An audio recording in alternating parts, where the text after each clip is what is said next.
Hello everyone, welcome to Sabka Topper. Today we will discuss a new topic, that is sexual reproduction. As you know, we were discussing chapter How do organisms reproduce from your class 10th NCERT science textbook. So today's topic is sexual reproduction.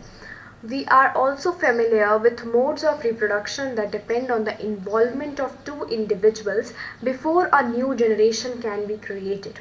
जैसा कि हम जानते हैं, हमने जैसा अभी तक study किया था, सिंगल सेल वाला हमने स्टडी किया था, जो सिंगल पेरेंट को इन्वॉल्व करते हैं वो सब हमने फिजन, बडिंग, वेजिटेटिव प्रोपोगेशन, बहुत सारी चीज़ें जो है प्रीवियस वीडियो में लेक्चर में हमने स्टडी की थी. आज हमें जो स्टडी करना है, यहाँ पर आपको बताया हुआ है कि हम फेमिलियर हैं उस मोड ऑफ रिप्रोडक्शन से जो डिपेंड करता है दो इंडिविजुअल की इन्वॉल्वमेंट होनी चाहिए, दो पर्सन इन्वॉल्व, दो इंडिविजुअल इन्वॉल्व, दो ऑर्गेनिज्म इन्वॉल्व, सिमिलर स्पीशीज़ के इन्वॉल्व होंगे तभी न्यू जनरेशन फॉर्म होगी. तो न्यू जनरेशन के बनने से पहले, क्रिएट होने से पहले दो इंडिविजुअल का इन्वॉल्वमेंट नेसेसरी होता है in this mode of reproduction. और वी आर ऑल्सो फेमिलियर बताया गया है, ये मैंने आपको पिछली वाली वीडियो में भी बता दिया था. तो अब आप भी फेमिलियर हो इस चीज़ से, है ना. मैंने आपको पिछली वाली वीडियो को बिगिन करने में और उससे पहले वाली वीडियो में भी थोड़ा थोड़ा सा बताया था कि यहाँ पर भले ही आपको अलग अलग सेपरेटली नहीं समझाया हुआ है asexual and sexual mode of reproduction को, लेकिन आपके लिए इंपॉर्टेंट है रिमेंबर रखना, क्योंकि डिफरेंसेस में पूछा जाता है कि क्या डिफरेंस है दोनों में. ठीक है. Bulls alone can not produce new calves nor can hens alone produce new chicks. तो हमें पता है कि जैसे बुल्स हो गए या हेंस हो गए, ये अपने काव्स को या फिर जो चिक्स हैं वो अलोन प्रोड्यूस नहीं करते, बिकॉज इनमें क्या होता है, involvement of two individuals before a new generation can be created. In such cases, इन केसेस में जब हम पढ़ते हैं, both sexes males and females are needed to produce new generations. New generation को प्रोड्यूस करने के लिए दोनों का involvement, equal involvement males and females का इन केसेस में होता है. What is the significance of this sexual mode of reproduction. अब आपको ये जानना है कि आखिर जब सेक्शुअल से भी हम देख रहे हैं कि रिप्रोडक्शन हो सकता है, तो क्या सिग्निफिकेंस है इस मोड ऑफ रिप्रोडक्शन की, क्या नीड है, क्यों रिक्वायर्ड है, क्या हेल्प है इस सबसे कि हम इस मोड ऑफ रिप्रोडक्शन को. और जितना आप कॉम्प्लेक्स होते जाओगे, जितने कॉम्प्लेक्स ऑर्गेनिजम्स को आप स्टडी करोगे, उतना आप देखोगे कि सेक्सुअल मोड ऑफ रिप्रोडक्शन को ही ऑप्ट किया हुआ है. Are there any limitations of the asexual mode of reproduction which we have been discussing above. अभी हमने जो पहले पढ़ा, डिस्कस किया है, यहाँ पर आपको बोला है कि क्या उसकी भी कोई लिमिटेशन हो सकती है asexual mode of reproduction की. हाँ, कुछ limitations हैं, जैसे कि आप जानते हो, जैसे आपका जो पेरेंट बॉडी है एग्जैक्टली सेम बॉडी जो है ऑर्गेनिज्म की होती है, बहुत कम वेरिएशन, जबकि सेक्सुअल मोड में वेरिएशंस होती हैं. मतलब कुछ चीज़ें आपको जो है मदर से मिलेगी, कुछ फादर से, और जो डॉटर या सन होगा उसमें दोनों के मिक्स वेरिएंट्स आएंगे. तो ये चीज़ इसमें इंपॉर्टेंट होती है. ठीक है. Why the sexual mode of reproduction. अब आपसे पूछा है वाई, क्यों नीडेड है, क्यों आपने इस चीज़ को, हम लोगों ने सबने एक्सेप्ट किया है. The creation of two new cells from one involves copying of the DNA as well as of the cellular apparatus. I hope कि आपने डीएनए कॉपिंग वाली वीडियो देखी हुई है, अदरवाइज मैंने आपको वहाँ पे बताया था कि अगर वहाँ पे क्लियर नहीं होगा तो यहाँ पे फिर क्लियर बिल्कुल भी नहीं होगा. तो स्किप बिल्कुल मत करना, उस वीडियो को ज़रूर देख लेना, इंपॉर्टेंट भी है और काफ़ी कुछ मैंने जो है उसमें कम्प्लीटली एक्सप्लेन किया हुआ है. यहाँ की भी चीज़ें हेल्प मिलेगी अगर आप वहाँ देखते हो तो. ठीक है. तो दो सेल का क्रिएशन होना, इसमें दो चीज़ें इन्वॉल्व होती हैं. देखो, the first step is कॉपिंग of the DNA, जो हमने स्टडी किया था डीऑक्सीराइबोन्यूक्लिक एसिड. आपको याद है, मैंने आपको बताया था कि कॉपिंग कैसे होती है डीएनए की उस वाली वीडियो में. एज वेल एज, और दूसरा सेल्यूलर एपरेटस. हमने पढ़ा था कि जैसे ही कॉपी होता है डीएनए, उसको उसके पास एक सेल्यूलर एपरेटस आना चाहिए तभी सर्वाइव कर पाएगा. ये सब हमने डिस्कस किया था. तो ये दो चीज़ें रिक्वायर्ड होती हैं. The DNA copying mechanism, as we have noted, cannot be absolutely accurate and the resultant errors are a source of variation in populations of organism. हमने देखा था कि no biochemical reaction is absolutely reliable. ये भी मैंने आपको वहीं बताया था. तो यहीं पर आपको ये चीज़ पता है कि जो डीएनए कॉपी होने का जो मैकेनिज्म है, ये कभी भी एक्यूरेट नहीं होता है.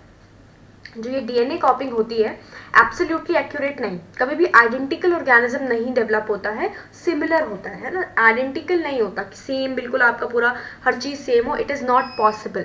तो बेसिकली ये चीज़ हमने देखी कि एब्सोल्युटली जो है एक्यूरेट कोई चीज़ नहीं होती। और ये जो रिजल्टेंट एरर आए, मतलब एरर इन द सेंस कैसे कि जो आपके पेरेंट हैं उनसे आप में जो डिफरेंसेस आए, दैट इज़ वेरिएशन, वो वेरिएशन है आपके, ठीक है, जो आपके जीन के कारण आपके जो डीएनए है उसकी कॉपिंग में हुए हैं। तो बेसिकली ये एरर यानी कि ये जो डिफरेंसेस डेवलप हुए हैं, ये differences are the source of variation, ये वेरिएशन के सोर्स हैं, यही डिफरेंस है, यही वेरिएशन है in populations of the organism. जो भी ऑर्गेनिजम्स की पॉपुलेशन होती है, जैसे कि आपका ह्यूमन बीइंग की जो पॉपुलेशन है, सब में इतना ज़्यादा डिफरेंस इसीलिए है फिजिकली मेंटली, क्योंकि यहाँ पर हम देख रहे हैं कि डीएनए कॉपिंग मैकेनिज्म के टाइम पर कोई भी चीज़ एब्सोल्युटली एक्यूरेट नहीं होती, जिसके कारण रिजल्टेंट एरर्स आते हैं। और ये एरर जो है वो सोर्स बनते हैं वेरिएशन के, डिफरेंसेस के ऑर्गेनिज्म की पॉपुलेशन में। I think it's clear. Every individual organism cannot be protected by variation, but in a population, variations are useful for ensuring the survival of the species. आपको bacteria वाली story याद है जो हमने पहले पढ़ी थी कि बैक्टीरिया के साथ क्या क्या हुआ था? अगर आपको याद है तो आपको पता होगा कि वेरिएशन क्यों नेसेसरी है। और देखो डीएनए कॉपिंग, वेरिएशन, ये सारी चीज़ें यहीं से क्लियर करना, बिकॉज नेक्स्ट चैप्टर जो आएगा हेरिडिटी एंड इवोल्यूशन, वो फिर इसी पर पूरा बेस है। तो वो फिर चैप्टर बिल्कुल समझ नहीं आता अगर यहाँ से चीज़ें क्लियर नहीं होती है। तो यहाँ से आपको इसको क्लियर करके रखना है। एवरी इंडिविजुअल ऑर्गेनिज्म, अच्छा हर एक इंडिविजुअल ऑर्गेनिज्म को हम प्रोटेक्ट नहीं कर सकते इन वेरिएशन से, ये तो होना ही है, because no biochemical reaction is absolutely reliable. तो ये वेरिएशंस तो आती हैं, चाहे वो मेजर हो चाहे वो माइनर हो, but in a population variations are useful. आपकी जो वेरिएशन है एक पॉपुलेशन में यूजफुल है भाई, useful survival of the species के लिए। क्योंकि हमने देखा था कि जब टेम्परेचर फ्लक्चुएट कर रहा था तो बैक्टीरिया ने कैसे सर्वाइव किया, बिकॉज हीट रेजिस्टेंट बैक्टीरियाज जो थे वो डेवलप हो गए थे बिकॉज ऑफ दोज वेरिएशंस। तो ये आप जानते हो कि वेरिएशंस कहीं ना कहीं यूजफुल होती हैं, और फिर लॉन्गर टाइम के बाद यही वेरिएशंस इवोल्यूशन करती हैं, जो आप नेक्स्ट चैप्टर में डीपली स्टडी करोगे। It would therefore make sense if organisms came up with reproductive modes that allowed more and more variation to be generated. तो आपको समझ में आ गया सेक्सुअल रिप्रोडक्शन के लिए क्यों गए हम, क्योंकि इससे वेरिएशन ज़्यादा वेरिएशन होगी। और वेरिएशन क्यों इंपॉर्टेंट है, बिकॉज वो यूजफुल है, सर्वाइवल ऑफ द स्पीशीज़ के लिए वो यूजफुल है। ठीक है, तो अब आपको समझ में आ रहा है कि sexual mode of reproduction means more variation, and more variation means usefulness. More variation are useful for ensuring the survival of the species. Next है आपका, while DNA copying mechanisms are not absolutely accurate, they are precise enough to make the generation of variation a fairly slow process. हम ये जानते हैं कि DNA copying mechanism absolutely accurate नहीं है, identical नहीं होता, लेकिन सिमिलर तो होता है ना। दे आर प्रिसाइज इनफ, इतने प्रिसाइज तो है वो कि जो जनरेशन है वेरिएशन की, मतलब जो ये वेरिएशंस आ रही है बहुत फेयरली स्लो, बहुत ही माइनर हो, बहुत ही स्लो हो ये चेंजेस। ऐसा ना हो कि बिल्कुल सडन ऐसा चेंज आ गया सीधा जनरेशन में, इतना ड्रास्टिक नहीं होना चाहिए, बहुत स्लो प्रोसेस होनी चाहिए। तो इस कारण हम कहते हैं कि डीएनए कॉपिंग फिर भी कंसिस्टेंट है, कि ज़्यादा चेंजेस जो है, ज़्यादा मेजर चेंजेस जो है वो ना आए जनरेशन्स में। If the DNA copying mechanism were to be less accurate, many of the resultant DNA copies would not be able to work with the cellular apparatus and would die. अब देखो, अगर ऐसा होता कि यहाँ हमने देखा कि एब्सोल्युटली एक्यूरेट नहीं है, ठीक है, एक्यूरेसी है फिर भी, मीन्स आइडेंटिकल नहीं है लेकिन सिमिलर है। लेकिन अगर ऐसा होता कि बिल्कुल ही डिफरेंट होता, ना आइडेंटिकल ना सिमिलर, टोटली डिफरेंट, तो इस सिचुएशन में जो आपकी कॉपी होती डीएनए की वो वर्क नहीं कर पाती, आपके सेलुलर एपरेटस जो उस डीएनए को मिलता है, क्योंकि वो भी आपके पेरेंट्स से ही मिलता है, तो वो सेलुलर एपरेटस के साथ जो है वो डीएनए फंक्शन नहीं कर पाता। बेसिक सी बात है कि अगर वो बिल्कुल ही चेंज हो गया, उसमें ड्रास्टिक चेंज आ गया, तो फिर वो उसके साथ फंक्शन नहीं कर पाएगा, उसके साथ वो निगोशिएट नहीं कर पाएगा जो सेलुलर एपरेटस उसको मिला है, तो फिर वो अल्टीमेटली उसकी डेथ हो जाती। तो ये चीज़ यहाँ पर आपको समझनी है कि ये जो डीएनए कॉपिंग है बहुत स्लो होना चाहिए, वेरिएशन इसमें और होना भी चाहिए, लेकिन वो माइनर होना चाहिए, क्योंकि अगर ज़्यादा ड्रास्टिक हो गया तो वहाँ पे जो डीएनए कॉपी है दैट वुड डाई, है ना। अगर ज़्यादा ड्रास्टिक हो जाता है तो डीएनए कॉपीज़ की फिर डेथ हो जाती है बेसिकली, और अगर कम ड्रास्टिक होगा, बहुत लेस ड्रास्टिक होगा, तो फिर वेरिएशन नहीं आएगी, जो कि रिक्वायर्ड भी है। ठीक है, so how can the process of making variants be speeded up. अब आपको बोला गया कि कैसे इस प्रोसेस को हम स्पीड अप करेंगे, वेरिएंट्स बनाने की, वेरिएशंस लाने की। Each new variation is made in a DNA copy that already has variations accumulated from previous generation. देखो इसको थोड़ा ध्यान से समझो। Each new variation is made in a DNA copy that already has variations accumulated from previous generation। जो DNA copy हमें मिली है ना, जैसे जैसे जो भी वेरिएशन आ रहे हैं नेक्स्ट टू नेक्स्ट जनरेशन में, तो जो डीएनए है, जो डीएनए से डॉटर डीएनए बन रहे हैं, वो डीएनए एक्चुअली में उसके अंदर बहुत सारी वेरिएशंस एक्यूमुलेटेड हैं। क्यों? क्योंकि आप खुद ही देखो ना, जैसे जनरेशन्स बढ़ती रहती हैं, आपने ये देखा कि accumulation of variation keep on, ये होता रहता है। एक्यूमुलेशन ऑफ वेरिएशन जो है, ये चीज़ें होती रहती हैं, है ना, ये गोइंग प्रोसेस है, ये होता रहता है। तो बेसिकली आपको यहाँ पे ये चीज़ समझनी है कि जो डीएनए से आगे डीएनए बन रहे हैं, वो डीएनए में खुद भी बहुत सारी वेरिएशंस पहले से एक्यूमुलेटेड है फ्रॉम द प्रीवियस जनरेशंस। जिस प्रीवियस जनरेशन से वो आए हैं वहाँ से एक्यूमुलेटेड है। Thus two different individuals in a population would have quite different patterns of accumulated variation. अब आपको बताया गया कि दो डिफरेंट इंडिविजुअल, आप इसको समझ पा रहे हो? दो डिफरेंट इंडिविजुअल, आप ऐसे समझ लो कि एक मेल है, एक फीमेल है। मेल की बॉडी के जो डीएनए है वो उसके फादर या ग्रैंडफादर से, क्योंकि उसको मिला है, उसने इनहेरिट किया है, तो उसमें कुछ अलग टाइप ऑफ वेरिएशंस होंगी। फिर फीमेल की बॉडी कहीं और से है ना, उसकी जो मेल फीमेल जो भी है उसकी जो बॉडी है, फिर उसमें उस फीमेल की बॉडी में भी बहुत सारी वेरिएशंस एक्यूमुलेटेड होंगी पहले से, क्योंकि सब में वेरिएशन आती हैं तो उनके पास पहले से भी वेरिएशंस होती हैं। Since all of these variations are in living individuals, it is assured that they do not have any really bad effects। हाँ, अब जो मेल के पास वेरिएशन है, जो फीमेल के पास वेरिएशन है, क्योंकि उन्होंने अपनी लाइफ को इतना सर्वाइव किया है विदाउट एनी प्रॉब्लम, तो इट मीन्स कि उनके पास जो भी वेरिएशंस है उनका कोई बैड इफेक्ट नहीं है उनकी बॉडी पर। कंबाइनिंग वेरिएशंस फ्रॉम टू और मोर इंडिविजुअल्स वुड दस create new combination of variants. तो अब इन दोनों को अगर हम कंबाइन करें, because sexual mode of reproduction में क्या होगा, कॉम्बिनेशन होगा, मेल और फीमेल का इन्वॉल्वमेंट होगा। ए सेक्सुअल मोड में आप देख रहे हो क्या लिमिटेशन हो रही है, यहाँ पे इन्वॉल्वमेंट नहीं है। अब हम मेल का डीएनए लेकर आए और वो मेल का डीएनए क्या है, पहले से उसमें बहुत सारी वेरिएशंस हैं, हमें स्पीड अप करना है ना वेरिएशन को। तो बेसिकली वहाँ से उसके ग्रैंडफादर फादर के कारण उसमें बहुत ज़्यादा वेरिएशन है। फिर उसके साथ मेल फीमेल में भी इसी तरह से है। जब इन दोनों को भी हमने कंबाइन कर दिया तो आप खुद ही सोचो कितना ज़्यादा लेवल ऑफ वेरिएशंस आएंगी।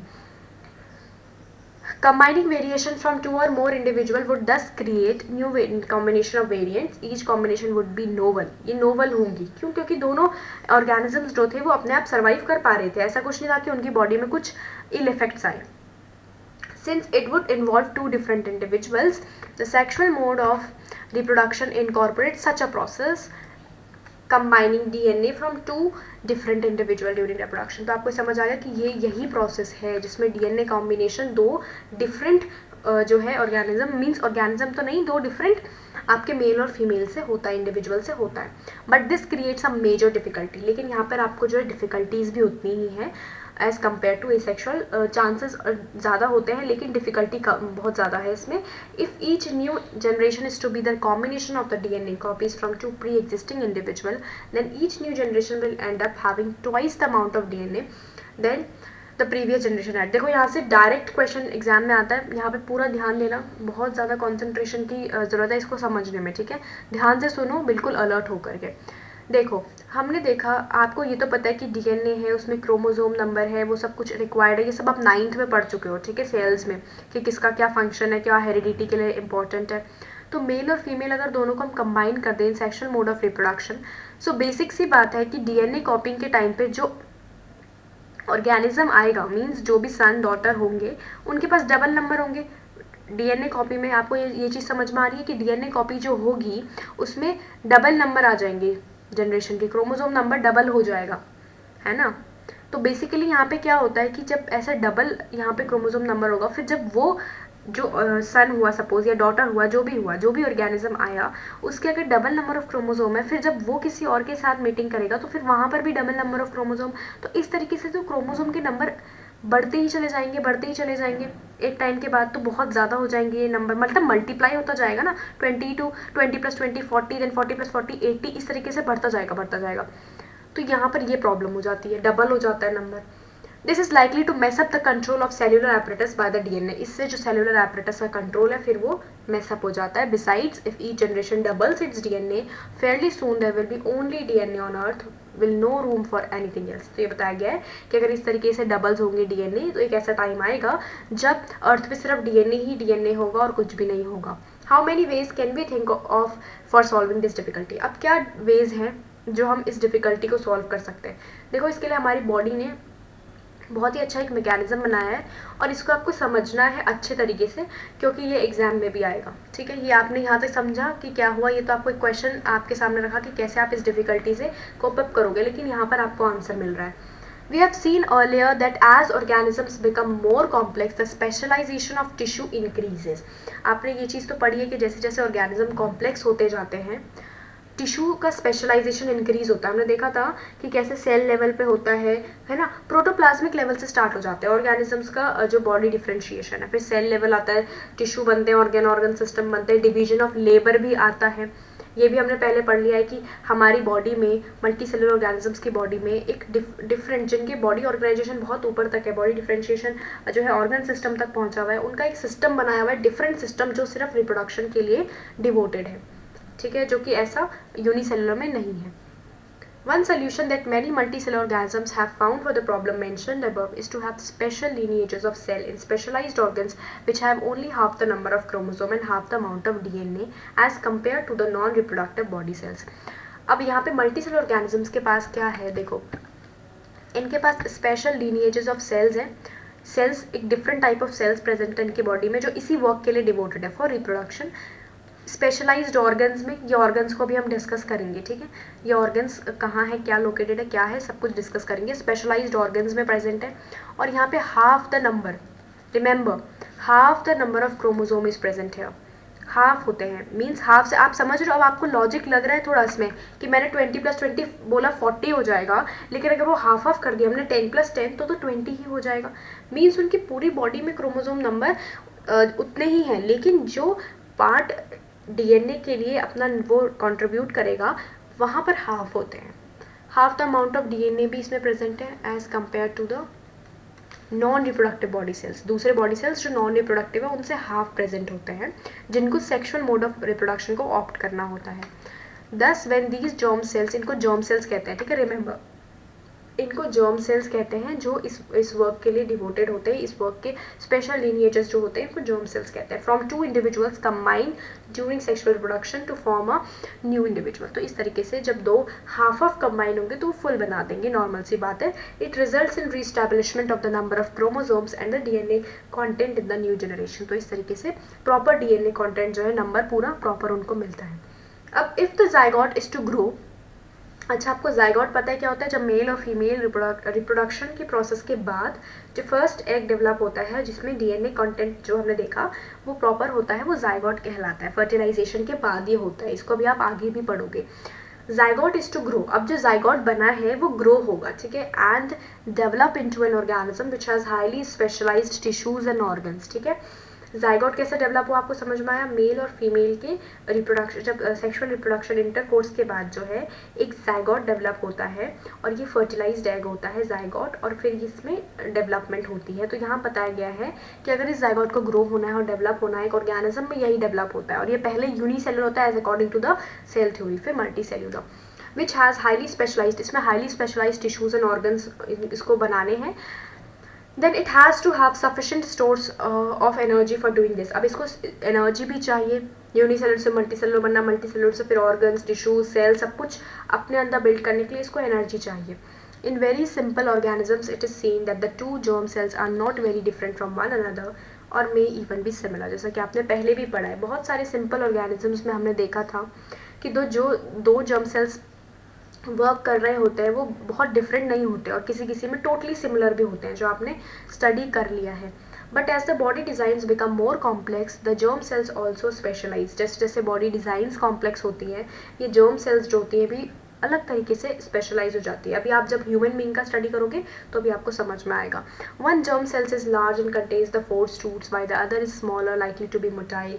यहाँ पर आपको बताया गया है ओवम और स्पर्म के बारे में कि एक ऐसा जर्म सेल होता है जो लार्ज होता है और उसमें फूड स्टोर्स प्रेजेंट होते हैं। फूड स्टोर प्रेजेंट होते हैं। दूसरा जर्म सेल होता है जो स्मॉलर होता है और मोटाइल मूवेबल होता है, मूव कर सकता है। एक तो ओवम हो गया जो लार्ज है और फूड स्टोर कंटेन करता है, एक स्पर्म हो गया जो स्मॉल है और मूवेबल है, मोटाइल है, ठीक है। तो ये ओवम और स्पर्म होते हैं। Conventionally the motile germ cell is called the male gamete. जो मोटाइल होता है उसे हम मेल गीमेट कहते हैं, जो ह्यूमन बींग्स में प्रेजेंट होते हैं। And the germ cell containing the stored food is called the female gamete, ठीक है। ये आपको समझ में आ गया। Means sperm and ovum, male gamete sperm and female gamete ovum. We shall see in the next few sections how the need to create these two different types of gametes gave rise to differences in the male and female reproductive organs and in some cases differences in the bodies of the male and female organisms. अब यहाँ पर आपको ये चीज़ देखनी है कि क्यों इन gametes के कारण जो है कितना डिफरेंस होता है उनके रिप्रोडक्टिव ऑर्गन्स में भी और उनके डिफरेंस होता है उनकी बॉडीज़ में भी। ये हम आगे पढ़ेंगे इसको, ठीक है। आपको यहाँ पे ये चीज़ समझा दी गई कि आपने ये देखा कि अगर कॉम्प्लेक्स जितना ऑर्गेनिज्म जाएगा तो उसमें किस तरीके से बॉडी में डिफरेंशिएशन होंगे, जर्म सेल्स के भी जो है वो भी स्पेशलाइज होंगे, ये आपने यहाँ पे समझा। नेक्स्ट टॉपिक हमारा sexual reproduction in flowering plants. बहुत ही इजी टॉपिक, आपने पहले से भी पढ़ा हुआ है और साथ ही साथ में इजी टू अंडरस्टैंड भी है, ठीक है। तो इसको हम नेक्स्ट वीडियो में कवर करेंगे और ये डायग्राम भी इंपॉर्टेंट है फ्लावरिंग प्लांट्स का। यहाँ पर हमने इतना कवर कर लिया है। ये टॉपिक मैंने आपको एक अलग वीडियो में इसलिए बताया है ताकि आपको ईजिली समझ में आए। और होगा क्या कि अगर separate videos for one topic रहेगी तो आप उसको कवर भी इजीली कर पाओगे, ठीक है। एक साथ पूरा चैप्टर अगर आपको समझा दिया जाएगा तो आप ना देख पाओगे, ना समझ पाओगे, ना कुछ आप उस पर वर्क कर पाओगे। तो यहाँ पर ये चीज़ अच्छी है कि आपको एक टॉपिक पढ़ना है, आप उससे नोट्स प्रिपेयर करो, हाईलाइट किया हुआ है आप अपनी बुक में हाईलाइट करो, उसको समझो कि क्या बताया नहीं बताया, फिर नेक्स्ट टॉपिक पे आओ। और फिर क्वेश्चंस भी आपको साथ साथ में मिलते हैं, जैसे कि आपको पता है कि जहाँ जो क्वेश्चन होता है सीधा आपसे स्ट्रेट फॉरवर्ड पूछा जाता है।